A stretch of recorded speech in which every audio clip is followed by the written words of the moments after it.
सबसे पहला दिवस जो है भगवती प्रथम शैलपुत्री स्वरूप यानी हिमालय की जो पुत्री हैं उन भगवती का ध्यान करने का पर्व कहा गया है। और उन भगवती का ध्यान करने के लिए कहा जाता है कि देखिए, इस संसार में जो कुछ हम प्राप्त करते हैं वो सब श्रम से, तप से, साधना से, ध्यान से, अपनी पद्धति के अनुसार से आराधना करके ही प्राप्त कर सकते हैं। मां भगवती ने स्वयं शिव को प्राप्त करने के लिए आराधना करी। शैलपुत्री हिमालय की पुत्री जो थी, हिमालय के घर में जो उत्पन्न हुई थी, उनको भी उस परात्पर ब्रह्म तत्व को प्राप्त करने के लिए सुलभ नहीं था। कहा जाता है हजारों वर्ष तक साधना करी, तब जाकर शिव प्रसन्न हुए और तब जाकर भगवती को वास्तविक तौर पे अपने मन के अनुसार वो स्वरूप प्राप्त हुआ। तो आप भी यदि कुछ करना चाहते हैं जीवन में, बिना श्रम के नहीं मिलने वाला है। ये नवरात्र बड़े सिद्ध रात्रि हैं और ऐसे में सबसे पहला दिन भगवती शैलपुत्री का ध्यान करने का है, महाकाली के ध्यान करने का है। और महाकाली का ध्यान करने के लिए शास्त्र में अनेक मंत्र बताए गए हैं। सबसे श्रेष्ठ मंत्र कौन सा है? देखिए, महाकाली, महालक्ष्मी, महासरस्वती ये देवी के 3 मुख्य स्वरूप कहे गए हैं।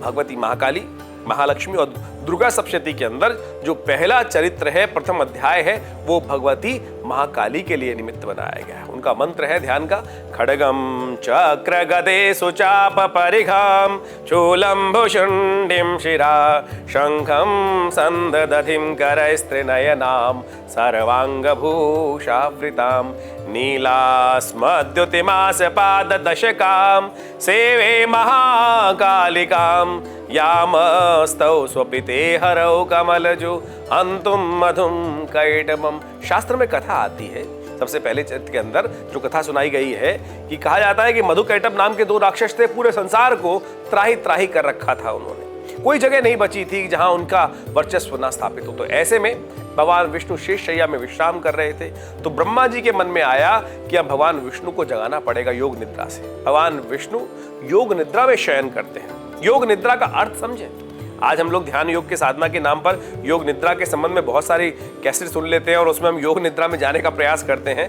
वो योग निद्रा नहीं है भाई। योग निद्रा वास्तविक तौर पर जाने के लिए केवल एक ही तत्व के परमात्मा भगवान विष्णु ही योग निद्रा में जाते हैं वास्तविक तौर पर। क्यों, कैसे योग निद्रा में जाते हैं? ऐसी निद्रा की आवश्यकता है जहां पर सहस्त्र फन वाला जो शेषनाग है उस शैया पर भगवान विष्णु, सोचें, महाकाल जहां स्वयं व्याप्त हो, ऐसे में कौन निद्रा में जा सकता है?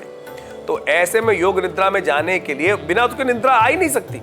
महाकाल जिसके सिर पर विराजमान हो और वो सोना चला जाए, सोया तभी जाता है जब चैन हो। जहां महाकाल मृत्यु के रूप में विराजमान हो, 100,000 फन वाला, सहस्त्र फन वाला नाग जहां पर स्वयं विद्यमान हो, उसकी शैया बनाकर भगवान वहां योग निद्रा ही आवश्यकता है।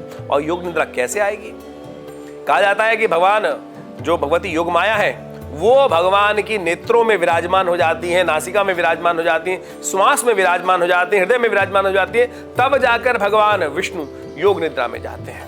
तब भगवान ब्रह्मा वहां प्रार्थना करते हैं योग निद्रा से कि हे मां भगवती, आप भगवान विष्णु को जो आपने योग निद्रा में लेके गई हैं उनसे बाहर लाने के लिए स्तुति करते हैं। भगवान ब्रह्मा जो भगवान विष्णु के कमल पद्म विराजमान थे, नाभि के अंदर, पद्म के अंदर विराजमान थे, पुष्प के अंदर, तो वो कहते हैं विश्वेश्वरीम जगद्धात्रीम स्थिति संहार कारणीम निद्राम भगवतीम विष्णुतलाम तेजसा प्रभु ब्रह्मोवाच तुम स्वाहा तुम सुधा तुम्हें सुधा तुम्हें नित्य आत्मिका सदा अर्धमात्रा सदा नित्या ये अनुच्चार्य विशेषता।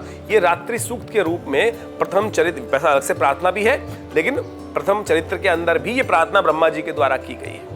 तो इस प्रार्थना से भगवती प्रसन्न हुई और भगवान विष्णु से शरीर से बाहर निकलकर आकाश में विद्यमान हुई। वो भगवती योग माया जो है वो भगवती साक्षात महाकाली स्वरूप है।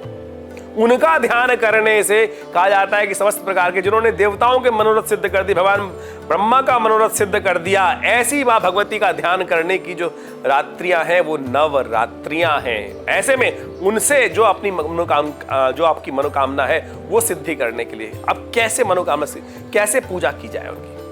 नवरात्र साक्षात तौर पर सिद्ध रात्रियां हैं और उन नवरात्रियों के अवसर पर भगवान की पूजा करने के लिए आपको खास तौर पर उनके विभिन्न मंत्रों का स्तवन करने की आवश्यकता होती है। विभिन्न मंत्रों का स्तवन किस प्रकार से किया जाए? सबसे श्रेष्ठ मंत्र जो है उनका ओम आईं ह्रीं क्लीं चामुंडायै विच्चे नमः। इस मंत्र को निवारण मंत्र कहा जाता है, नवाक्षर मंत्र है। इसमें आईं जो शब्द है वो महाकाली का है, ह्रीं शब्द जो है महालक्ष्मी का है और क्लीं शब्द जो है वो महासरस्वती जी का मंत्र है। और तीनों को विविक्त रूप से संयुक्त रूप से जब उपयोग किया जाता है, ओम आईं ह्रीं क्लीं चामुंडायै विच्चे नमः, जब हवन करना हो तो स्वाहा लगा दिया जाता है नमक के अंदर। तो इस रूप से इस मंत्र का जप कर कर आप कहा जाता है कि जो इस मंत्र के द्वारा इन नवरात्रों में पूरा एक पुरुषचरण कर लेता है, जितने अक्षर का मंत्र उतने लाख बार जप कर लेते हैं, तो आपकी मनोकामना सिद्धि का रहस्य अद्भुत रूप से बन जाता है। भगवती का पूजन करने के लिए पहले षोडशोपचार पूजन करें विशेष तौर पर, और उनका पूजन करने के उपरांत उनका खास तौर पर हवन कर सकते हैं दुर्गा सप्तशती के द्वारा, और साथ साथ इस मंत्र के द्वारा विशेष तौर पर जप करें।